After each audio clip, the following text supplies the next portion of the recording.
Massive news for Liverpool. Virgil van Dijk and Mohamed Salah are close to agreeing contract extensions with Liverpool. Huge news for Arne Slot, for Liverpool moving forward into next season as Premier League champions, to keep two of the best players in world football for another at least couple of years.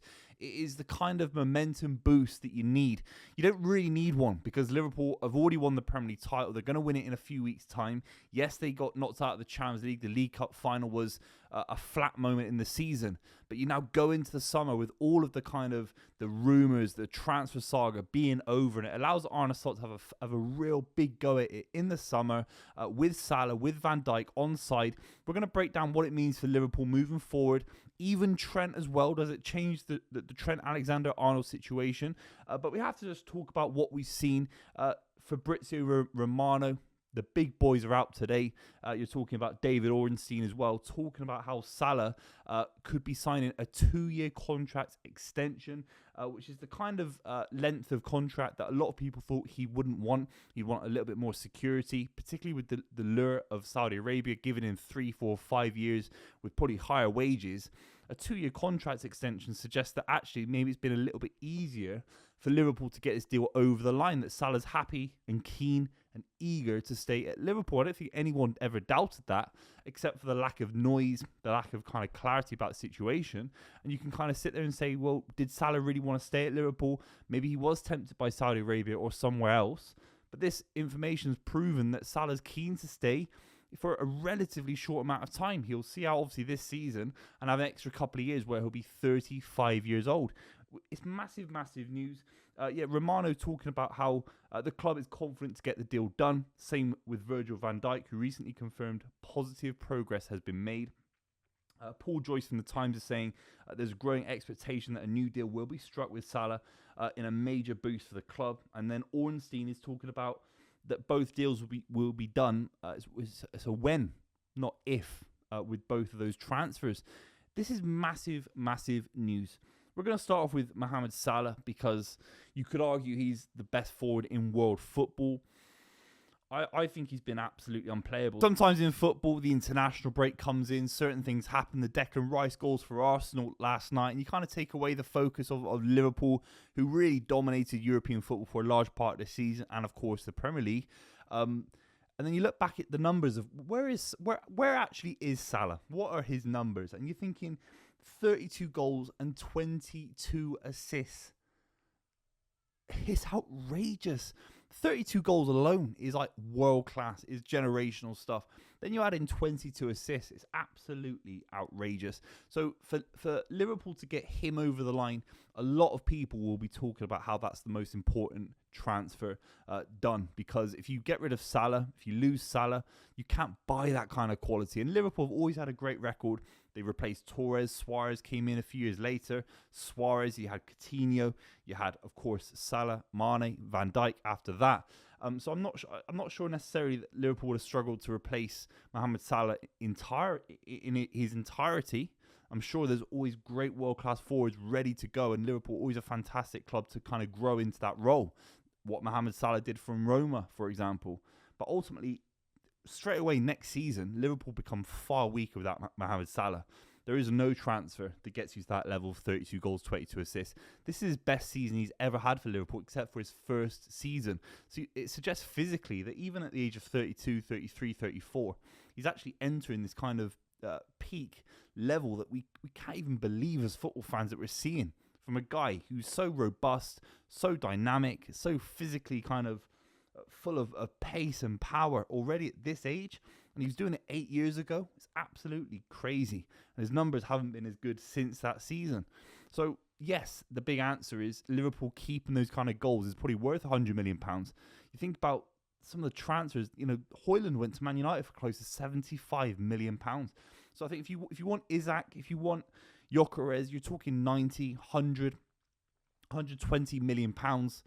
Then they don't really play in the same way. They're a striker. They need service that you would have lost if you lose Salah and you have to replace Salah with Gyökeres. You still have to get someone that can put the ball into the area like Salah does for all the players that he's played with at Liverpool.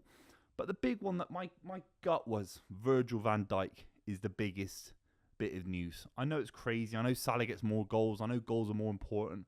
But I look at the Virgil van Dijk thing, I just think the whole back four, the midfield, the goalkeeper, I actually think he influences kind of more players around him. I think he's more of the nucleus than Salah. I think Salah's just this individual great. Obviously, he assists loads of players and gets loads of assists himself. But Virgil van Dijk is kind of the bread and butter of Liverpool for the last 7 or 8 years. He's more of the kind of the glue, the kind of the core, the spine. And I think keeping both is obviously fantastic news for Arne Slot. But Virgil van Dijk, for another couple of years, he's been the best centre-back, I'd say, in Europe from what I've seen this season. Definitely in the Premier League.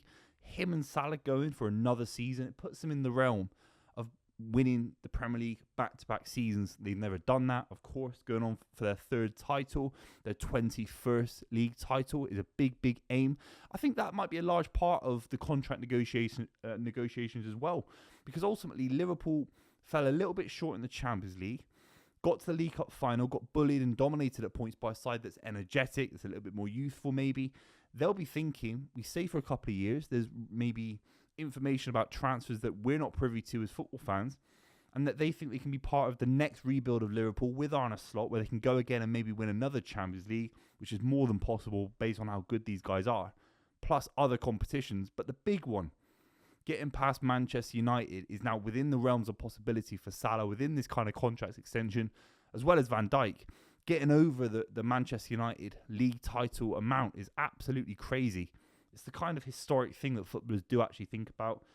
Similar to how Trent thinks about winning the Ballon d'Or. These guys think about records.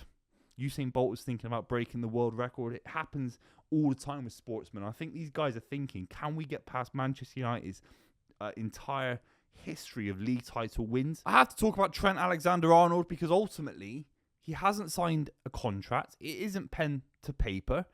I don't think it's 100% done. I'd say it's 80% done. From my understanding of being a football fan for 25 years, he is, of course, 1 foot in Madrid. But is there a world where keeping Salah, keeping Van Dijk, maybe Real Madrid change their interest? Maybe something changes with Real Madrid and that deal doesn't get done, and also Trent stays? What a ringing endorsement that would be for the Arne Slot project, for the way that the Liverpool executives are running the football club. It would be a massive sign and a dramatic U-turn. It'd be a bit like Steven Gerrard being on the motorway to Chelsea and doing a U-turn on the motorway. It could happen. I'm not saying it's likely. It's a minority kind of thing that could happen. It's 20% max, I'd say. But what if these two contracts, it changes the Trent situation? It's not likely. But if it did, it'd be one of the most dramatic stories in transfer history in the last 20 years, certainly since Steven Gerrard nearly joined up with Jose Mourinho in West London. It would be crazy. It could change the narrative for that. Even if he does go to Real Madrid, I think you just get rid of him, fine. If he does go, it's not the biggest issue in the world. It's a bonus if he stays, but I think if you get rid of him, with all due respect to Trent, I think you can improve that right back position. You had to keep Van Dijk and you had to keep Salah, non-negotiables. But with Trent, I think he is a little bit of a luxury. Not sure how he's going to improve the Real Madrid defence, in all honesty. He's better than what they had at right back last night against Arsenal, no question. I think Liverpool can improve the right back position. I think there'll be confidence in the transfer market to improve the left back position with Andy Robertson. Not sure what will happen with him. Maybe an extra man in midfield alongside Gravenberch and McAllister, someone that's more of a ball winner. I think that's a certain possibility. Cut in a bit of the Darwin Núñez, Diogo Jota kind of space in the squad, bringing in another world-class forward alongside Salah, and suddenly we're back to Liverpool being the best side in Europe again, and they have another go. So it's massive news for Liverpool. It gives them the foundation to be ambitious in the transfer market. Footballers leave clubs a little bit too early sometimes. Michael Owen left Liverpool far too early, you could argue, maybe even Torres, and Gerrard was close to leaving Liverpool early. These guys are going to stay, and they're going to see out a project which could be a rebuild and a kind of new Liverpool that when they do actually leave are far better off because they've signed these contracts. It's a very competitive move from Liverpool. It keeps them right in it next season. They were in a flat point of the season. The League Cup final was really poor from their own standards. The Champions League was disturbing at home against PSG. Lack of control, lack of kind of ambition and drive. And same with the FA Cup. This news is almost the second best news they've had all season. That's how big it is. Seriously. Very interesting. It makes them big favourites to win the Premier League next season. as well, in my honest opinion. Let me know what you think in the comments down below. Big contracts. Do you think Trent will stay? Make sure you subscribe if you watch this far. And I'll see you very, very soon.